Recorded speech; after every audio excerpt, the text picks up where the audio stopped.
እንዳይጠብቀን እንዲጠብቀን የሚያደርገውን ነገር ሁሉ ቆርጠነዋል። ከሱ ጋር መዋል አንፈልግም። እሱን በጸሎት ማነጋገር አንፈልግም። ሕጉን መፈጸም አንፈልግም። በቤቱ መኖር አንፈልግም። መታረቅ አንፈልግም። መስማማት አንፈልግም።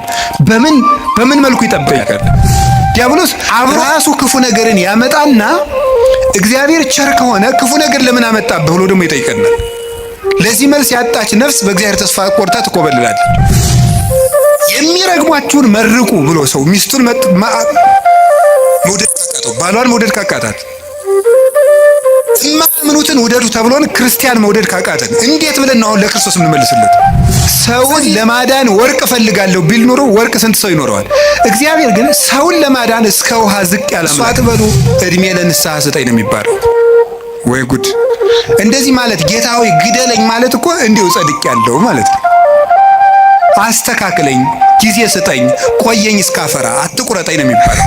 ያለ እግዚአብሔር ፈቃድ ሰይጣንን እንዲፈትነን ለምን ይፈቅድለታል? ድገም ውስጥ እግዚአብሔር በሉ። ሰይጣንን እንዲፈትነን ለምን ይፈቅድለታል? ሶስተኛ በሉ እግዚአብሔር ሰይጣንን እንዲፈትነን ለምን ይፈቅድለታል ነው። እንግዲህ መቼም ትምህርት ስንማር አንዳንድ ጥያቄ መመለስ ነው ዓላማው። ሰይጣን የሚፈጥርብንን ዓላማ መመለስ ነው። እርግጠኛ ነኝ የሁላችሁም ጥያቄ ነው አይደለም? እስቲ ነው የሚል ነው። እሺ እግዚአብሔር ይስጥልን። የሁላችሁም ጥያቄ ነው። ካልሆነ እንለፈው ርስን። የሁላችሁም ጥያቄ ነው። እሺ በብዙ ሰው የማያምኑ ሰዎችም ይህንን ይጠይቃሉ። እግዚአብሔር መልካም ከሆነ ለምንድን ነው እንደዚህ ያለ ችግር ሲደርስብን ዝም የሚለን? ለምን ዝም ይላል እግዚአብሔር የሚል ነገር አለ። መጽሐፍ ቅዱስንም ስናነብ የሚጋጭ የሚመስል ነገር ብዙ ነገር ታገኛላችሁ። የመጀመሪያው እግዚአብሔር ባህሪው መልካም ነው። ባህሪው መልካም ነው። በሱ ዘንድ ክፉ የለም። አልወ ጽልመት ውስተ መክፈልታቲሁ። በእግዚአብሔር በባህሪው ኃጢአት የለበትም፣ ነውር ነቀፋ የለበትም። እስመ ንጹሕ አጠባያቲሁ ለእግዚአብሔር። የእግዚአብሔር ባህሪ ሁሉ ፍጹም ንጹሕ ነው። እግዚአብሔር ባህሪው ንጹሕ ነው። ፈቃዱ ደግሞ መልካም ነው። ኄር እግዚአብሔር ለእለ ይትዔገሥዎ ወያድኅኖሙ በጊዜ ምንዳቤሆሙ። እግዚአብሔር ለሚታገሱት ሁሉ እግዚአብሔር መልካም ነው፣ በመከራ ቀንም መሸሸጊያ ነው ይላል ትንቢተ ናሆም ምዕራፍ 1 ቁጥር 7 ላይ እግዚአብሔር መልካም ነው፣ በመከራ ቀንም መሸሸጊያ ነው። እግዚአብሔር መልካም ነው፣ በመከራ ቀንም መሸሸጊያ ነው። ወምስካኢነ ውእቱ አምላኩ ለያዕቆብ፣ የያዕቆብ አምላክ መጠጊያችን ነው። ወበይንተዝ ኢንፈርህ ለማድለቅለቀት ምድር ወለመኒ ፈለሱ አድባር ውስተ ልበ ባሕር። ስለዚህ ተራሮች ተነስተው ወደ ባህር ልብ እንኳን ተነስተው ቢገቡ ወይም ቢነቀሉ አንደነግጥም፣ የያዕቆብ አምላክ መጠጊያችን ነውና። ይሄ እግዚአብሔር መልካም እንደሆነ ነው የሚያሳየው። እግዚአብሔር ያበርህ ሊተ ምንትኑ ያፈራህኒ። እግዚአብሔር ብርሃኔና መድኃኒቴ ነው፣ የሚያስፈራኝ ምንም የለም። እግዚአብሔር ምእመና ለሕይወቴ፣ እግዚአብሔር የሕይወቴ መታመኛዋ ነው። ምንም የምፈራው ነገር የለም። እመኒ ጸብአኒ ተአይን እይፈርሃኒ ልብየ። ሰራዊት እንኳን ከቦ ቢወጋኝ እግዚአብሔር መታመኛዬ ነውና አልፈራም ይላል። ስለዚህ እግዚአብሔር ብርሃን ነው፣ እግዚአብሔር መድኃኒት ነው፣ እግዚአብሔር መልካም ነው። እሱ ራሱ ኖራል። አነ ውእቱ ኖላዊ ኄር ዘበአማን፣ እኔ እውነተኛ እረኛ መልካም እረኛ እኔ ነኝ ይላል። በጎ እረኛ እኔ ነኝ። እንኳን በአፋ ሆኖ መጠበቅ ይቅርና ራስን አሳልፎ በመስጠት እንኳን የሚጠብቅ እረኛ ነው እሱ። እግዚአብሔር ንጉሥ ሆኖ መጠበቁ፣ አምላክ ሆኖ መጠበቁ፣ በሰማያዊት መንግስቱ በግርማ መለኮቱ ሆኖ መጠበቁ ድንቅ ነው። ከዚያ ያለፈ ደግሞ የሚደንቀው ራሱን በመስጠት የጠበቀን እረኝነት ግሩም ነው። ለእኛ ራሱን አሳልፎ መስጠቱ። እግዚአብሔር እኔ ቸር እረኛ ነኝ ብሏል። እኔ ቸር እረኛ ነኝ፣ በጎቼም እኔን ያውቁኛል፣ ድምፄንም ይሰማሉ። በእኔ በኩል የሚገባ ይድናል። እኔ በጎች በር ነኝ። ዘዋንታቤ ውእቱ ይድን፣ በእኔ በኩል የሚገባ ይድናል። ይበው ወይ ወፅ ይገባል ይወጣል፣ ወይ ረክብ ምርአየ መሰማሪያም ያገኛል ይላል። ስለዚህ በጎቼ እኔን ያውቃሉ፣ እኔም በጎቼን አውቃለሁ። አልቦ ዘየሐይደኒዮን እምዴ በጎቼን ከእጄ የሚነጥቃቸውም ከቶ የለም ይላል። እንግዲህ እግዚአብሔር ጠባቂያችን ነው፣ እረኛችን ነው፣ መልካም ነው፣ ቸር ነው። እግዚአብሔር ሰው እንዲጠፋም አይፈልግም። ኢፈነወ እግዚአብሔር ለወልዱ ከመ ይትሐጐል ኩሉ ዓለም አላ ከመ ይሕየው። እግዚአብሔር ዓለሙ ሁሉ እንዲድን እንጂ እንዲጠፋ ልጁን አላከውም ይላል። እግዚአብሔር ዓለሙ ሁሉ እንዲድን ነው እንጂ እንዲጠፋ አይፈልግም። ቅድምም ብፁዕ አባታችን እንደጠቀሱልን ጢሞቴዎስ ምዕራፍ 2 ቁጥር 1 ላይ ሲናገር ዘይፈቅድ ይሕየው ኩሉ ዓለም ዘአነ ቀዳሚሆሙ ለኃጥአን፣ የኃጥአን መጀመሪያቸው የምሆን እኔንም ጨምሮ ዓለም ሁሉ እንዲድን የሚወድ እግዚአብሔር ይላል ቅዱስ ጳውሎስ። ዓለም ሁሉ እንዲድን የሚወድ እግዚአብሔር የሚወደው ዓለም ሁሉ እንዲድን ነው። ወይኩን ፈቃድከ እንላለን። ፈቃድህ በሰማይ እንደሆነች እንዲሁም በምድር ትሁን እንላለን። ቅዱስ ዮሐንስ አፈወርቄን ሲተረጉም ፈቃዱሰ ለእግዚአብሔር ድኅነተ ዓለም ውእቱ ይላል። ፈቃድህ ይሁን እያልን እንጸልያለን። ፈቃዱ ምንድን ነው ይልና የእግዚአብሔር ፈቃዱ ዓለም እንዲድን ነው ይላል። ሰዎችን ሁሉ ይወዳል፣ ለፍጥረት ሁሉ ይራራል። እግዚአብሔር ፍጥረትን እግዚአብሔር እንኳን እሱ ይቅርና ቅዱሳን ቸሮች ናቸው። የቅዱሳን ቸርነት ከሰው አንሶ እስመ ነፍሰ ጻድቅ ይትራራ ላዕለ ነፍሰ እንስሳው፣ የጻድቅ ሰው ነፍስ ለእንስሳ እንኳን ይራራል ይላል። ጻድቅ ለእንስሳ እንኳን የሚያዝን ነው። እግዚአብሔርን ተውት። አንድ ሰው እግዚአብሔርን መምሰል ሲጀምር ለእንስሳ እንኳን የሚያዝን ይሆናል። ለእንስሳት የሚያዝን ይሆናል። ዛሬም ድረስ አሉ ለእንስሳት የሚያዝኑ። በገጠር ያሉት ያዝናሉ። የከተማው ሰው እንጃ ያላውቅም፣ ከተማ ስለማልኖር። የገጠር እናቶች ጤፍ እንኳን ሲያበጥሩ ለወፎቹ ይተውላቸዋል፣ እንዲለቅሙ ይተውላቸዋል። ለዝንጀሮ ይተዋል። በኦሪት ዘዳግም ማለት ቃርሚያ በቃረምክ ጊዜ አዝመራህን ጨርሰህ አትጨደው፣ ለድሃና ለአውሬ ተው ተብሏል። ርኅራኄ የብሉይ ኪዳንም የሐዲስ ኪዳንም አስተምሮ ነው። ጥጃውን አርደህ በእናቱ ወተት አትቀቅለው ይላል። የቸርነት ስራ ነው ይሄ። ርኅሩህን ነው። በእናትና በልጅ መካከል ገብተህ ጭካኔን አታድርግ ማለት ነው። እናትና ልጅን መለየት ጭካኔ ስለሆነ እግዚአብሔር እንኳን ለሰው እናትና ልጅ ይቅርና ለእንስሳት እናትና ልጅነት የሚያዝን ርኅሩህ ነው እግዚአብሔር። ለእንስሳቱ ርኅራኄ ሰርቶላቸዋል። አህያውን ያለመጠን እንዳይጭኑት ስርዓት ሰርቷል እግዚአብሔር። በሬና በሬ እንዳይዋጋ ስርዓት ሰርቷል። አንዱ በሬ የአንዱን በሬ ወግቶ እንዳይገድል ኦሪት ዘጸአት ምዕራፍ 21 ላይ እንደተጻፈልን። ስለዚህ እግዚአብሔር ለእንስሳት እንኳን እንድናዝን ፈጥሮናል። ለሁሉ ልክ መልክ ሰጥቶ ነው የፈጠረ እግዚአብሔር።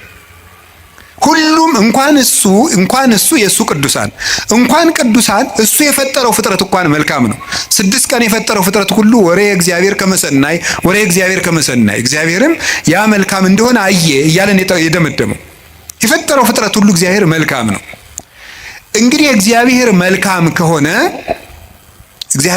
ከሆነ ቸርም ከሆነ እንዳንጠፋም የሚፈልግ ከሆነ እንድንድንም የሚፈልግ ከሆነ ቸር እረኛችንም ከሆነ እሱን ከተጠጋን ምንም የሚነጥቀን ከሌለ በሱ ስም እያመንን እሱን ጥግ እያደረግን የሱን ስም እየጠራን እየጸለይን እያስቀደስን በጎ እግዚአብሔር የቂዶ ክፉ ይደርስብናል የሚል ጥያቄ ሁላችንም እንጠይቃለን።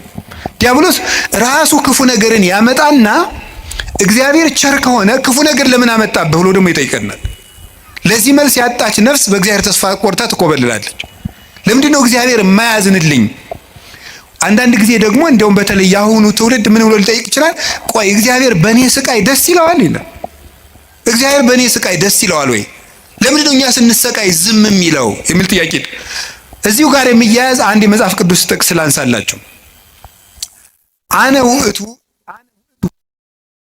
ፈጠርኩ ብርሃነ ወገበርኩ ጽልመተ፣ ብርሃንን የፈጠርኩ እኔ ነኝ፣ ጨለማንም የሰራሁ እኔ ነኝ። አመጽ ሰላመ እፈጥር ሰላመ ወእገብር እኪተ፣ ሰላምንም አመጣለሁ ክፋትንም እፈጥራለሁ። አነ እግዚአብሔር ፈጠርኩ ዘንተ ኩሎ፣ እኔ እግዚአብሔር ሁሉንም ይሄንን ፈጠርኩ ይላል። ትንቢተ ኢሳይያስ ምዕራፍ 45 ቁጥር 6 ላይ እኔ እግዚአብሔር ሰላምን አመጣለሁ፣ ክፋትን እፈጥራለሁ፣ ብርሃንን እፈጥራለሁ፣ ጨለማንን እፈጥራለሁ ይላል። እዚያ ላይ እግዚአብሔር መልካም ነው አለ። አሁን ደግሞ እዚህ ላይ እኔ እግዚአብሔር ክፋትን እፈጥራለሁ ይላል። እግዚአብሔር ክፋትን ይፈጥራል? ምን ትላላችሁ? እንዴ እፈጥራለሁ ያለ እኮ ራሱ ነው። እግዚአብሔር ራሱ ነው እኔ ክፋትን እፈጥራለሁ። እኔ እኮ መጽሐፍ ቅዱስ ላይ ነው የጠቀስኩት። እግዚአብሔር እንደዚህ ብሏል፣ እግዚአብሔር ክፋትን እፈጥራለሁ ብሏል ይላል። ምን ትላላችሁ? እኔ ክፋትን የምፈጥር አምላክ ነኝ ይላል። እኔ ሰላምንም አመጣለሁ፣ ጦርነትን የማመጣው እኔ ነኝ ይላል። ከዚያ መልሶት ደግሞ ምን ይላል? ደግሞ መልእክተ ያዕቆብ ምዕራፍ 1 ቁጥር 3 ላይ ኢያሜክር እግዚአብሔር በእኩይ ይላል። እግዚአብሔር በክፉ ማንንም አይፈትንም ይላል። እንዴት ያለ ነገር ነው! እግዚአብሔር በክፉ ማንንም አይፈትንም። ኢሳይያስ ላይ ደግሞ እኔ እግዚአብሔር ክፋትን እፈጥራለሁ። አልተጋጨም? ተጋጭቷል? አልተጋጨም። አንስታሴዎስ የሚባል ሊቅ ምን ብሎ ይናገራል? መጽሐፍ ቅዱስ ተጣልቶ አያውቅም። መጽሐፍ ቅዱስ የተጣላ መስሎ የሚታየን እኛ ከመጽሐፍ ቅዱስ ጋር ስለተጣላን ነው ይላል። አንተ ከመጽሐፍ ጋር ስትታረቅ መጻሕፍት ተጣልተው አያውቁም ብሎ ይናገራል። ስለዚህ እግዚአብሔር መልካም ነው። እስቲ እግዚአብሔር መልካም ነው በሉ። እግዚአብሔር ቸር ነው በሉ። ሰው ሁሉ እንዲድን ይፈልጋል፣ ይረዳናልም። ልብ በሉ። እንዲያውም ምንድን ነው የሚለው? ወይ ፈቅድ ምክንያት ለድኂን። እግዚአብሔር ሰውን ለማዳን ምክንያት ይፈልጋል። ሰውን ምክንያት ፈልጎ ነው የሚያድን እንጂ ቆይ እስቲ በገሌ በምን ልፍረድበት አይደለም የሚለው። የሚያድን ነገር ከዚህ ሰውዬ ምን ላግኝ፣ እንዲያው ምን አይቼ ልማረው ነው የሚለው እንጂ እግዚአብሔር እንዲያው በገሌ በምን ልፍረድ ይችንም ልመዝግብ አይደለም የሚለው። ኃጢአትን ብትቆጣጠር ኑሮ በፊት ማን ይቆማል ያለ ዳዊት ይሄን ነው። ኃጢአትን ብትቆጥር በአንተ ፊት የሚቆም ማንም አይቆምም። ቸርነትን ነው የሚቆጥር። እግዚአብሔር ሰውን ለማዳን ተግቶ የሚሻ አምላክ መሆኑን የምታዩት ሰውን ለማዳን ወርቅ እፈልጋለሁ ቢል ኑሮ ወርቅ ስንት ሰው ይኖረዋል? እግዚአብሔር ግን ሰውን ለማዳን እስከ ውሃ ዝቅ ያለ አምላክ ነው። ቀዝቃዛ ውሃ የሰጠ ይድናል አለ። ምን ማለት መስላችሁ? እስከ ትንሹ ነገራችሁ ድረስ እናንተን ለማዳን እወርዳለሁ። ውሃ ማንም ሰው ሊያገኘው የሚችለው ነው። ሌላ መንፈሳዊ ትርጉም አለው። ውሃ የሰጠ የተባለ ይላል ቅዱስ ቄርሎስ፣ ሰው ምንም ነገር ቢሰጥ በእግዚአብሔር ዘንድ ውሃ ነው። አካልህን እንኳን ለእግዚአብሔር ቆራርጠ ለሰማዕትነት አሳልፈ ብትሰጥ ለእግዚአብሔር ግን ውሃ እንደ መስጠት ነው። ምክንያቱም ያ አካል የራሱ ነው። እግዚአብሔር ደግሞ ላንተ ያደረገልህ ነገር ያንተ አካል ቢቆራረጥ እንኳን የማይመጥን ነው። ስለዚህ ለእግዚአብሔር ምንም ነገር ብንሰጥ ውሃ ነው። አካል ውሃ ነው። እንደዚያ ከሆነ እግዚአብሔር እንደዚህ ያለ መልካም አምላክ እንዲህ ያለ መልካም አባት ከሆነ ለኛ የሞት አምላክ አኮ በመላክ አኮ በተንባል መላክ ልኮ አማላጅ ልኮ ሳይታረቀን ራሱ መጥቶ ከታረቀን እስከዚህ ድረስ ሰው የሚወድ አምላክ ከሆነ ለምንድን ነው እግዚአብሔር ክፉ የሚያመጣብን የሚል ጥያቄ ይኖራል። እግዚአብሔርስ በክፉ ይፈትናል ወይ? መልሱ አይፈትንም ነው። እስኪ አይፈትንም በሉ። እግዚአብሔር በክፉ ይፈትናል አይፈትንም? እግዚአብሔር ክፉ ይፈጥራል አይፈጥርም?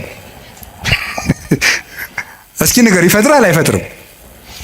አይፈጥርም። እግዚአብሔር እንዴ እፈጥራለሁ ብሎ አላልክም ቅድም ልትሉ ትችላላችሁ። እግዚአብሔር ክፉ አይፈጥርም። ታዲያ ምን ማለት ነው? ክፉ ሲመጣ ዝም ይላል ነው። እስኪ በሉ ንገሩ እንጂ ክፉ ሲመጣ እስኪ ለምሳሌ እንዲህ የሚል ነገር አለ። ሮሜ ምዕራፍ 13 ቁጥር 1 ላይ እስመ ይሰየም መኮንን ዘእንበለ ዘእምኀበ እግዚአብሔር ይላል። ያለ እግዚአብሔር ፈቃድ ባለስልጣን አይሾምም ይላል። በደንብ ስሙ። ያለ እግዚአብሔር ፈቃድ ምን አይሾምም? እና እንግዲህ ሁሉም ባለስልጣን እግዚአብሔር እየፈለገ ነው የሾመው ነው? አዎ አይደለም? ሁሉም ባለስልጣን ማለት ነው። እንደው የዛሬዎችን መገምገም ከፈራችሁ የድሮዎችን ገምግሙ፣ ችግር የለም። እውነቴን እኮ ነው ማለት ነው። ቢያንስ የድሮዎቹ መጥተው ምንም አያረጉንም ማለት ነው። ስለዚህ የድሮዎቹን መገምገም ትችላላችሁ። እና እንደው ሁሉንም እግዚአብሔር እየወደደ የተሾሙ ናቸው ምን ይመስላችኋል? ይሄ እግዚአብሔር ክፉ ነገር ሲመጣ ይፈቅዳል ነው። እስቲ ይፈቅዳል በሉ። ይፈቅዳል የሚለው ነገር ፈቃድ እግዚአብሔር የሚባለው ሁለት ትርጉም አለው። ፈቃድ እግዚአብሔር የሚባለው አንደኛው ውዴታ ነው። ሁለተኛው ደግሞ ይሁን ማለት ነው። የእንግሊዘኛ ቃላትን ለመጠቀም ይቅርታ አድርጉልኝ፣ ልጠቀም ነው ገና ስለ ቅርብ ለማድረግ ለእናንተ እንዲመቸኝ ነው። የመጀመሪያው ምን ይባላል? ፐርሚሽን ይባላል። እስቲ ፐርሚሽን በሉ እንጂ። ሁለተኛው ዊል ይባላል። እስቲ ዊል በሉ። እሺ ፐርሚሽን ማለት ምን ማለት ነው? እናንተ ኃጢአት ስትሰሩ እኔም ስሰራ እግዚአብሔር ይፈቅድልናል። ምን ማለት ነው ይሄ? ይፈቅድልናል ማለት እግዚአብሔር እኔ ኃጢአት ስሰራ ደስ ይለዋል ማለት ነው። ይሄ ምን የሚባለው? ፐርሚሽን ይባላል። ስራ ከጠቀመህ ስራ ነው። ኃጢአት አይጠቅምህም ብዬ እኔ ነግሬሃለሁ፣ ይጠቅመኛል ካልክ ስራ ብሎ ይተውሃል ማለት ነው። መተው እሱ ፐርሚሽን ይባላል። ያሰናብተናል። ስለ እግዚአብሔር ክፋት እንዲሰራ ያደርጋል ማለት ክፋት እንዲሰራ ሰዎችን ይተዋቸዋል፣ እንዲሰራ ያደርጋል። ዊል የሚባለው ደግሞ ወዶ የሚሰራው ነው። እግዚአብሔር እንድንጸልይ ይፈቅዳል በሉ፣ እንድንጾም፣ እንድንጸድቅ፣ እንድንታረቅ ይሄ ፈቃድ ነው ይባላል። ይሄ ፈቃድ ማለት ነው ውዴታ፣ ወዶ የሚያደርግልን ነገር። ገብቷችኋል? ልዩነቱ ገብቷችኋል? እሺ ይፈቅዳል ማለት የመጀመሪያው ፈቃድ እግዚአብሔር ነው ይላል። ዝም ብሎ ምንድነው ፈቃድ እግዚአብሔር? ያለ ፈቃድ እግዚአብሔር ባለስልጣናት አይሾሙም ማለት ከየት ነው የምታስገቡት? ክፉ ሰዎች ሲሾሙ ምን ይላቸዋል ነው? ዝም ይላቸዋል ነው፣ ይተዋቸዋል ነው እንጂ ሰዎቹን ናማ እናቴ የተሾምና ሰውን ጨርስልኝ አይላቸውም። እግዚአብሔር እንደዚያ ብሎ ይሾማል ማለት አይደለም። እንደዚያ ሳይሆን የሚያደርገው እግዚአብሔር ክፉዎች ሲሾሙ ዝም ይላል። ለምንድን ነው ዝም የሚለው? እግዚአብሔር ነው ክፉ ነገር ሲመጣ። ስለዚህ ክፋትን እፈጥራለሁ ማለቱ ክፉ ሲመጣ ዝም እላለሁ ነው። ወይም ምን ማለት መሰላችሁ? የእግዚአብሔር እጅ አጥር ነው፣ ጠባቂ ነው፣ ረድኤት ነው። የእግዚአብሔር እጅ በእግዚአብሔር ለመጠበቅ ያልተገባን ሆነን ስንገኝ እግዚአብሔር አጥሩን ያነሳዋል። ያልተገባን ሆነን ስንገኝ አትጠብቀኝ ስንል ማለት ነው። ምን ማለት መሰላችሁ? መዝሙረ ዳዊት ላይ እንዲህ ይላል፣ መዝሙር 9 ላይ ውሃ ኮሃጥ ለእግዚአብሔር፣ ኃጢአተኛ ሰው እግዚአብሔርን አወከው ይላሉ ሊቃውንቱ። አወከው ማለት ምን ማለት ነው? እንዳይምረው ኃጢአት ይጨምራል፣ እንዳይቀስፈው ጥቂት ጥቂት ጽድቅ ይሰራል። ማታ መዝሙር ቀን ዘፈን እንደማለት እያቀላቀለ እግዚአብሔርን አወከው። ወይም ደግሞ ኃጢአተኛ ሰው እግዚአብሔርን አነሳሳው ይላሉ አባቶቻችን። እንደ ደረቅ ሰው ይላሉ። እንደ ደረቅ ሰው፣ ደረቅ ሰው እንደው ጣይም አድርጌው ነው እንጂ ሌላ ነው የሚል አንድምታው። ደረቅ ሰው የሚለው ምን ማለት መስላችሁ? አቅም የሌለው ሰው እኔ አንተ ሰው ረፍ ብያለሁ ሲለምናል ወንድ እስኪነካኝ ወተት ነው እንጂ ደም አይወጣኝ የሚል ይሄ ማለት ነው። አቅም የለው ግን ደረቅ የሆነ ማለት ነው። በሉኝ የሚል ማለት ነው።